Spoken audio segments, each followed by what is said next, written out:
This is a piece by Liszt.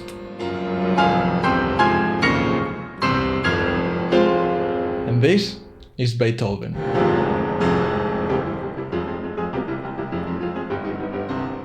This is a piece by Debussy.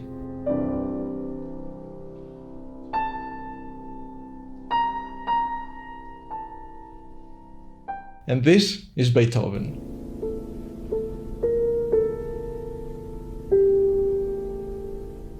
This is jazz.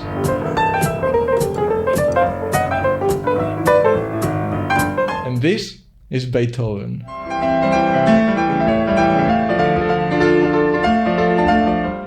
There's a term in archaeology, oopart. It stands for out-of-place artifact, something that doesn't belong in its time, like discovering a modern computer buried in ancient ruins. While classical composers like Mozart and Haydn were making beautiful music based on simplicity and clear structures,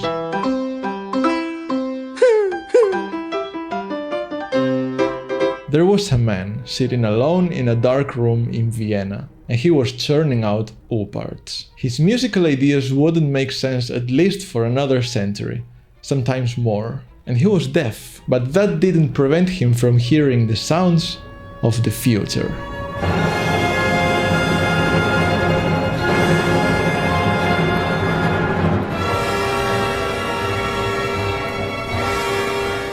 Beethoven was born in the second half of the 18th century, a time where in history of art we call classicism. During classicism, artists were looking for beauty in sobriety, order, control, and simplicity. The days of Baroque art, which sought beauty in complex mathematical perfection and an overload of ornamentation and fine details, those days were long gone. So we have Mozart, Haydn, and many other composers who wrote almost all their music using basic harmony, simple accompaniment patterns, very strict rules in terms of structure, and the emotional range of a toddler.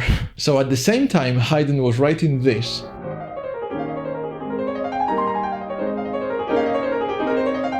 Beethoven was writing this.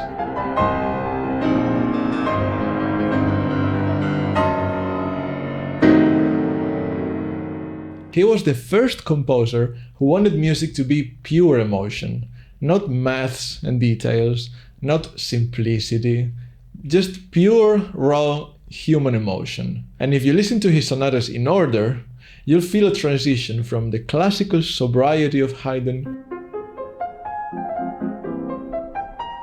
to the dramatic contrasts of The Tempest, to the tragedy of Appassionata,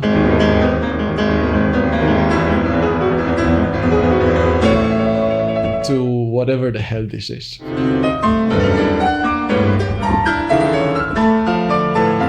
And as he was getting older and grumpier and his hearing loss worsened, his emotions got deeper too. And if you have a look at the scores he wrote for his last pieces, you'll see those emotions reflected in his markings. No one before Beethoven had written such detailed markings. He wanted to make sure every note had an emotional purpose. And for that, he had to invent a new musical language which could allow him to turn a huge range of human emotions into ink and paper. Beethoven understood that life is not always beautiful, and human emotions are not always pleasant. While everyone else at that time was seeking beauty in art, he was able to push art beyond the limits of beauty, and art became truth.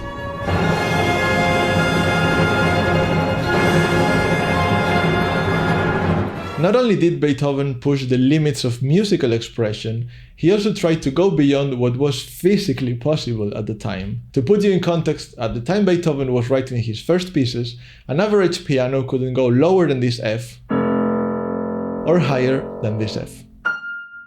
And now that you're familiar with Beethoven's personality already, you know that he was a guy that obeyed no rules. He did what he wanted in music and in life. He didn't care about what other composers were writing. Do you think he would care about the physical limits of the piano? Look at this.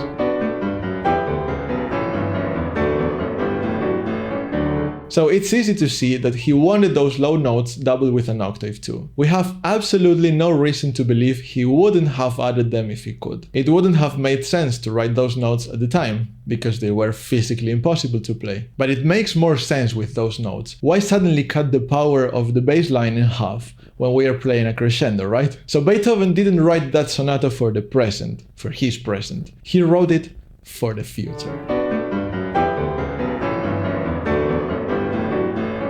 In fact, many music editions actually recommend adding those extra notes. He wanted those notes, they just didn't exist yet. I can imagine Beethoven writing to piano makers at the time, like, "Make me a bigger piano! This is not enough, I need more keys!" And they probably accepted because they were just afraid of Beethoven being angry at them. Anyway, the most important thing is that they did build bigger pianos when Beethoven was alive. And as soon as there were more available keys to both sides, he didn't hesitate to use them. Not just as a cool addition from time to time, like an extra octave here and there, but as a vital element of his music.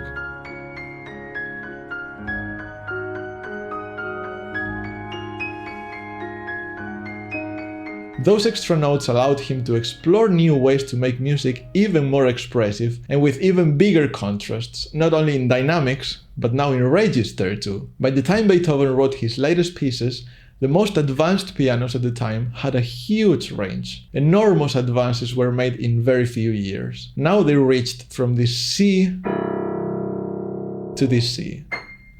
And again, he didn't hesitate to use them. Look.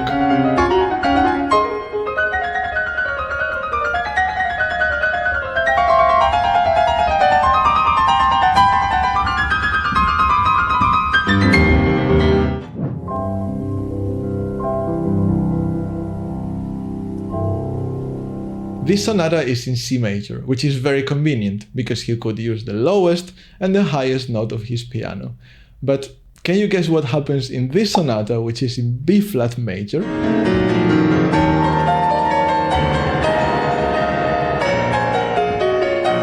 So the guy had pianos that went from a fairly reduced range to reaching the lowest note known to mankind at the time. But it still wasn't enough for him. Nothing in the material world was enough for Beethoven.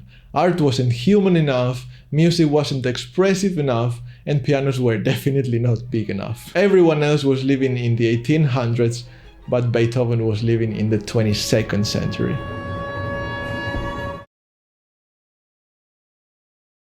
Up until Beethoven, music was all about notes.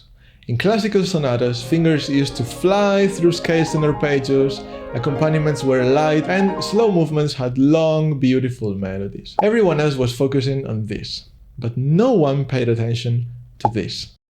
Until Beethoven. The grave sections in the first movement of Pathetic Sonata broke all the molds. It was the first piece ever written where rests are actually more important than notes. In any other pieces before this sonata, rests actually feel like resting, like nice pauses to give the listener a break. But if we play the beginning of the Pathetic with the exact rhythm Beethoven wrote, you'll notice huge gaps in the sound. And because he places those gaps after very tense harmonies, they make you feel all the opposite to a rest. You feel terrible tension.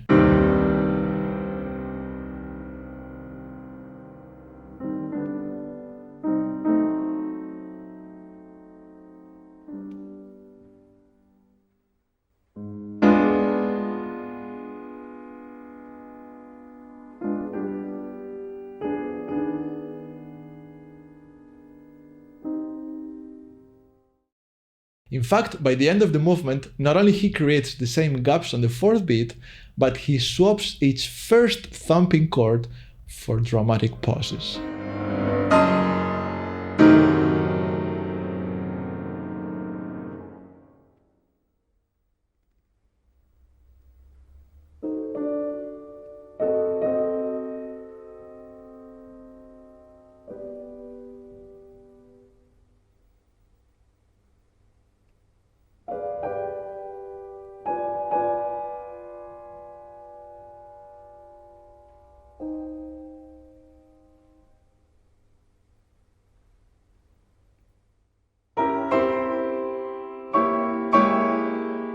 So for the first time, silence became music too.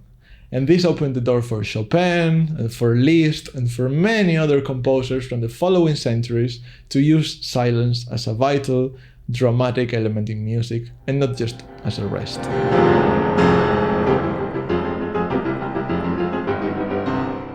We've seen that Beethoven revolutionized the piano, making it wider, bigger, and more powerful. But there's a part of the piano we can't forget about: the pedal. There are hundreds of thousands of books and studies talking about how to use the pedal when we play music from the classical period. Mozart, Haydn, and those composers. Composers didn't write markings or instructions on how to use the pedal because it was not a vital element yet. Everything was left at the discretion of the performer. But here comes Beethoven. And once again, he turned something simple, something that no one paid special attention to, into something transcendental. And the best example of this is Moonlight Sonata. There's this long line of text in Italian at the beginning which says, "This whole piece is to be played with the utmost delicacy and without sordino." And what the hell is a sordino? Look, nowadays a sordino is a muffle. It's some kind of device that you put on an instrument or inside an instrument to make it softer.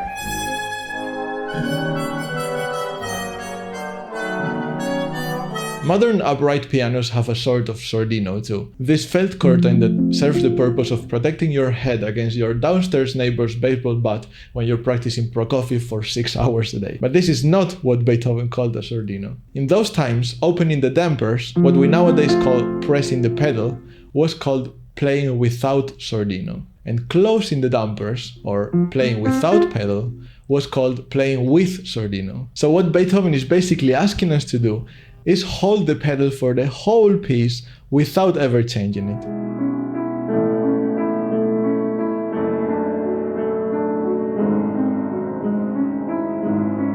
Now, this doesn't work on a modern piano, and there's a reason for that. This instrument has a crazy long resonance. You can play a note and it keeps ringing until tomorrow if you don't release it. But on a piano from the beginning of the 1800s, a long note would sound something like this.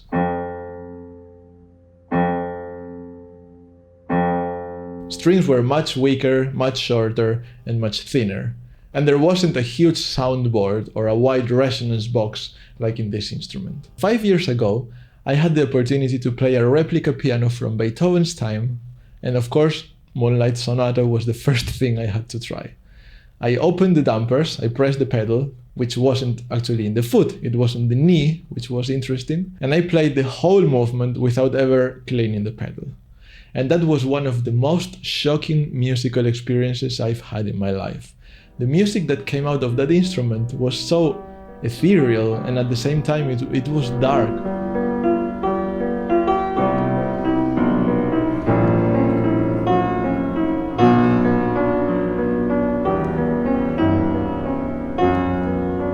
It was just sublime. And of course, this wasn't the only thing I played on that instrument. I had to play something else. There's a moment in the Tempest Sonata when we come back to the main theme in the first movement that creates the same atmosphere thanks to the pedal.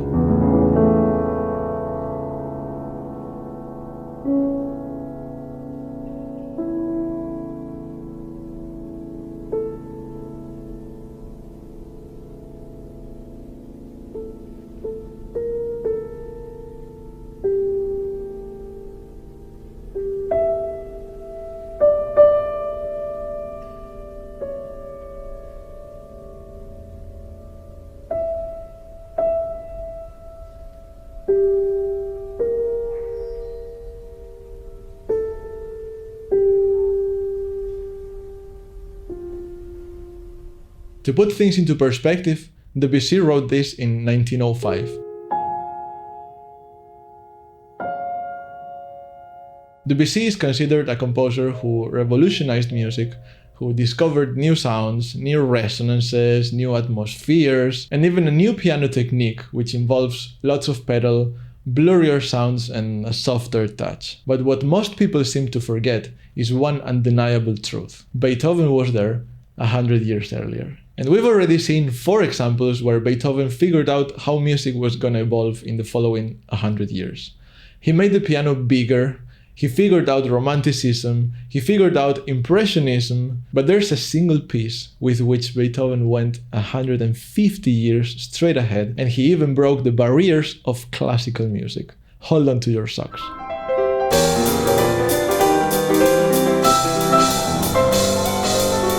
Some of you already know this, but in jazz music and many later styles like blues and sometimes rock and roll, there is a particularity called swing rhythm. Instead of playing straight eighth notes like this,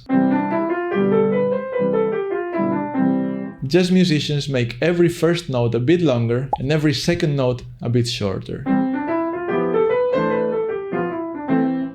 So in turn, it sounds a bit like we're dividing the beat in 3 parts, and the first note is twice as long as the second one. This is a huge oversimplification, but you get the deal. And Beethoven wrote the first half of this second movement in swing. Every pair of notes follows that principle. The first one is twice as long as the second. Not only the quick runs you heard in the intro are swing,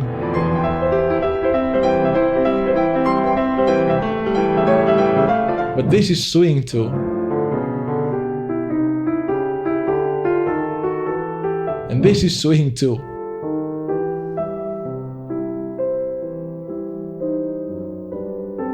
We could add some jazz drums to all these parts, and it sounds nothing short of jazzy already.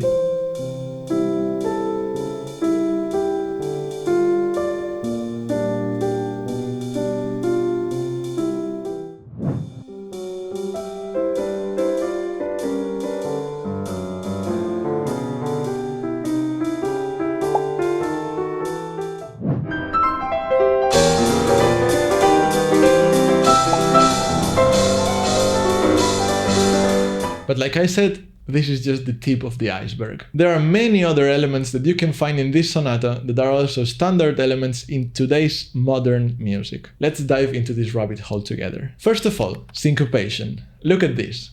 If I'm accompanying a blues song with chords and I want to make it sound jazzy and sexy, I'm not gonna play chords on the beats.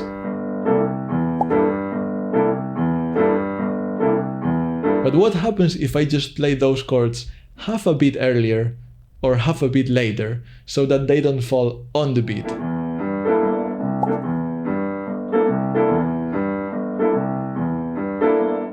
Much better, right? And what did Beethoven do? Did he write the chords on the beats like a regular classical composer? Or not? You guessed it right, he didn't. He wrote those chords off beat, syncopated. Pa, pa, pa, pa.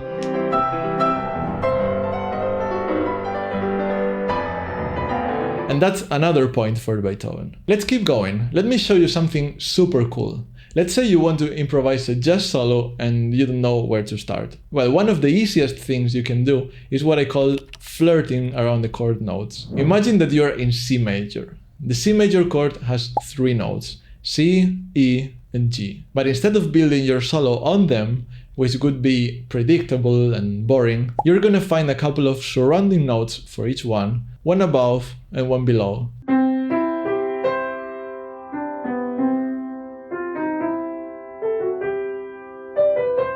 And we'll build our solo on those notes instead. We'll be teasing the main chord notes, flirting around them without committing too soon. And to make it extra flirty, we'll place those surrounding notes on the strong beats. Listen.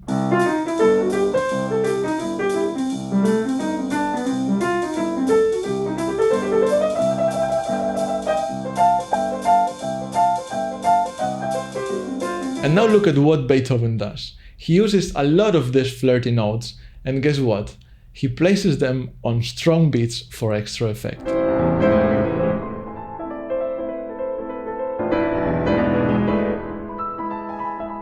Now, these surrounding notes are nothing new for Beethoven's time. They even have a name in music theory books. But the magic lies in how Beethoven used them in combination with the rhythm and the harmony. That makes it extra special because it's very close to what jazz pianists nowadays do when they have to improvise a solo. And let me show you one last thing that'll make your jaw drop to the floor. If we had an AI analyze all modern songs from, let's say, the last 70 years, from early jazz to the latest Bruno Mars hit, and everything in between, that AI would conclude that the most recurring element across all songs of all styles is this: a simple 4/4 bar which accents on 2 and 4.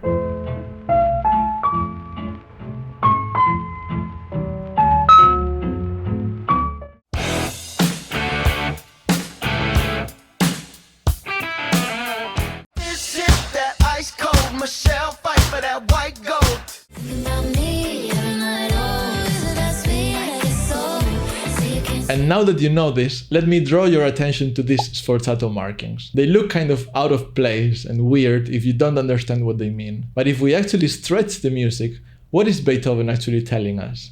He's asking us to play accents on 2 and 4 at a very fast tempo.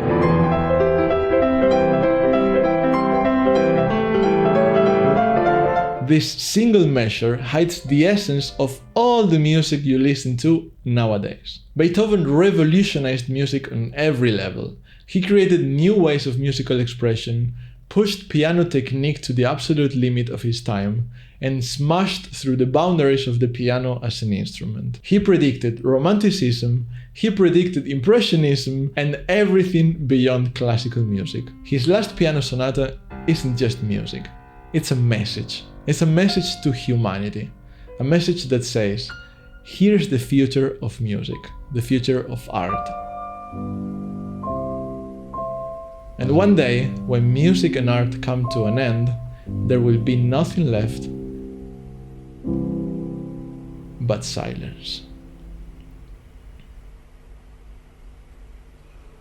But before that moment comes, we must continue playing music, creating art, and sharing it with the world. And if you want to continue discovering wonderful music, check out this video that I created for you, where we explore some of the most impressive piano cadenzas of all time, and we uncover the secrets that make them absolute masterpieces. Don't forget to subscribe before you go, and see you in the next video.